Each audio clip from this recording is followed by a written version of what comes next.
안녕하세요. 저는 실버 세대를 위한 UI UX 가이드라인을 바탕으로 기존 앱에 대한 적용 사례 분석 및 개선안 제시라는 주제로 연구를 진행한 한소연입니다.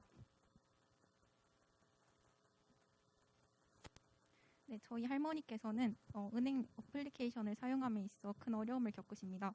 그래서 매번 업무를 보시기 위해서는 은행까지 직접 가시는데요. 이뿐만 아니라 저에게 쉽다고 생각했던 어플리케이션 조작법에서도 큰 어려움을 겪으십니다. 따라서 저는 이와 관련된 연구를 진행하고자 하였습니다. 그래서 제가 관련 뉴스를 조사해 본 결과 이렇게 저희 할머니뿐만 아니라 많은 노인분들 또한 디지털 미디어를 사용함에 있어 어려움을 겪고 계셨습니다. 결론적으로 이 현상은 노년층과 청년층 간의 정보 격차 혹은 노년층의 디지털 정보 소외라는 사회적인 문제의 원인으로도 작용한다는 점을 인식하게 되어 본 연구를 진행하게 되었습니다. 따라서 저는 이런 세부적인 연구 과정을 정하였고요.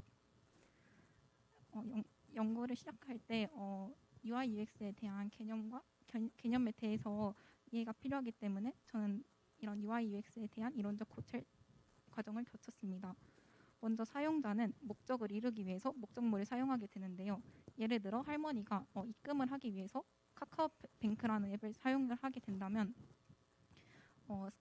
할머니가 사용자, 목적이 입금을 한다는 것, 목적물이 어플리케이션이 됩니다. 이때 할머니와 그 어플리케이션 사이에 인터페이스라는 것이 존재하는데요. 이 인터페이스에서 원활한 입력과 출력이 가능하도록 하는 것이 UI UX 디자인의 몫입니다.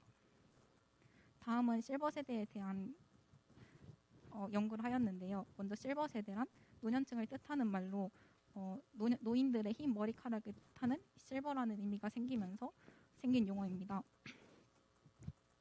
그리고 실버 세대의 대표적인 특성으로는 시력의 감소, 인지적 변화, 운동 제어의 능력 변화가 있습니다. 따라서 저는 이러한 이론적 배경을 바탕으로 기존의 행정안전부와 선행연구에서 밝혀진 가이드라인을 분석해 보았습니다. 먼저 GUI에서는 확연한 대비, 명암, 시각적인 활용을 통해서 노인들의 시각적인 특성을 고려한 것을 알 수 있었고요. 두 번째로는 조작과 관련된 내용을 하면서 노년층의 신체적인 변화의 특성에 대한 내용임을 알 수 있었습니다. 마지막으로 인터포메이션 어셉스턴스에서는 필수적인 정보와 정보의 수를 최소화한다는 점에서 노년층의 인지적인 특성을 반영한 것임을 알 수 있었습니다. 저는 따라서 이 가이드라인을 바탕으로 기존 앱에 대한 적용 사례와 개선안을 고안해 보았습니다. 먼저 이 앱은 스포티파이라는 앱의 홈 화면인데요. 보시는 것처럼 글씨의 크기가 다른 것을 알 수 있습니다.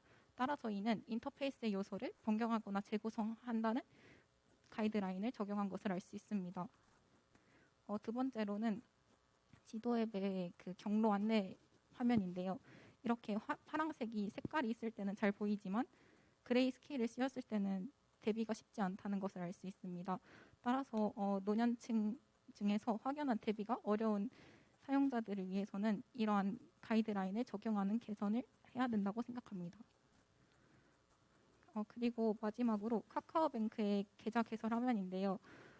이것은 이제 보시면 이제 커서가 보이지 않아서 숫자가 입력되고 있는지를 알 수가 없습니다. 따라서 예측이 가능한 설계를 위해서 커서의 요소를 추가하는 방안을 제시해야 합니다. 네, 따라서 저는 이 연구를 통해서 총 UI UX에서 가장 중요한 두 가지 키워드를 정하였는데요. 먼저 직관적인 조작 방식으로 간단함이 제공되어야 합니다. 두 번째로는 시각적인 대비와 같은 명확한 디자인이 적용되어야 합니다. 네, 제가 생각했을 때 이 연구의 한계점은 제가 개선안을 제시하였지만 이것은 어느 정도 이제 이론적인 내용을 바탕일 뿐 실제로 노년 사용자의 만족도를 올렸는지는 알 수 없습니다. 따라서 제가 추가로 이제 연구를 하게 된다면 노년 사용자를 대상으로 조사를 통해서 연구를 하고 싶습니다. 이제 그리고 마지막으로 제가 느낀 점은 처음에는 제가 UI, UX 디자인이라는 것이 그냥 그저 시각적으로 보기 좋은 것이구만이라고 생각을 했는데 연구를 통해서 다양한 특성을 가진 대상자에 대한 면밀한 관찰과 분석을 바탕으로 이루어져야 된다는 것을 알게 되었습니다. 따라서 저는 앞으로 모든 사용자가 편안하게 불편함 없이 사용할 수 있는 웹사이트를 만들겠다는 포부를 밝히면서 이번 발표를 마치겠습니다. 감사합니다.